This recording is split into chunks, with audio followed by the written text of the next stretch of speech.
నా ఇక్కడ branded shoes తక్కువ ప్రైస్లో దొరుకుతాయంట అన్నాయి. ఎక్కడ అజయ్ లొకేషన్ పెట్టు. నీకోసం లొకేషన్ అన్నాయి, ప్రాణాలను ఇచ్చేస్తా. ప్రాణాలు వద్దు కానీ లొకేషన్ పెట్టరా బాబు. సరే వాట్సాప్ చేస్తా చూడు. వాట్సాప్ వద్దు, నేను సోషల్ మీడియా యాప్స్ ఏమి యూజ్ చేయట్లేదు. ఏ అన్నాయి పులివర్లో తేడా పెట్టని తీసావేంటి?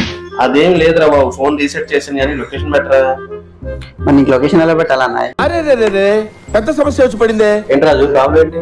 ఏం లేదు సార్, ఒక లొకేషన్ షేర్ చేయాలన్నయ్యకి. అన్నయ్య ఏమో సోషల్ మీడియా యాప్స్ వాడట్లేదంట, ఇప్పుడు ఎలా అని ఆలోచిస్తాను. ఏం లేదు, జస్ట్ సింపుల్ రా. జనరల్గా మనం లొకేషన్ షేర్ చేయడానికి వాట్సాప్, ఇన్స్టాగ్రామ్, టెలిగ్రామ్ ఇలా యూజ్ చేస్తాం కదా. సో అవి లేనప్పుడు ఏంటంటే మెసేజ్ మీద క్లిక్ చేసుకుంటే మనకి ఈ మెసేజ్ అనేది టెక్స్ట్ మెసేజ్ రూపంలో మనం సెండ్ చేసుకోవచ్చు. సో ఇక్కడ మెసేజ్ మీద క్లిక్ చేసినట్లయితే ఇక్కడ మనకి డ్రాఫ్ట్లోకి వస్తుంది. ఈ డ్రాఫ్ట్ నుంచి మీకు ఎవరికి కావాలనుకుంటే వాళ్ళకి ఆ టెక్స్ట్ మెసేజ్ అనేది సెండ్ చేసుకోవచ్చు లొకేషన్. అంతే, అప్డేట్ అవ్వండి రా. అంతేనా? అప్డేట్ అవ్వాలి. Please subscribe and thank you for watching. జై హింద్.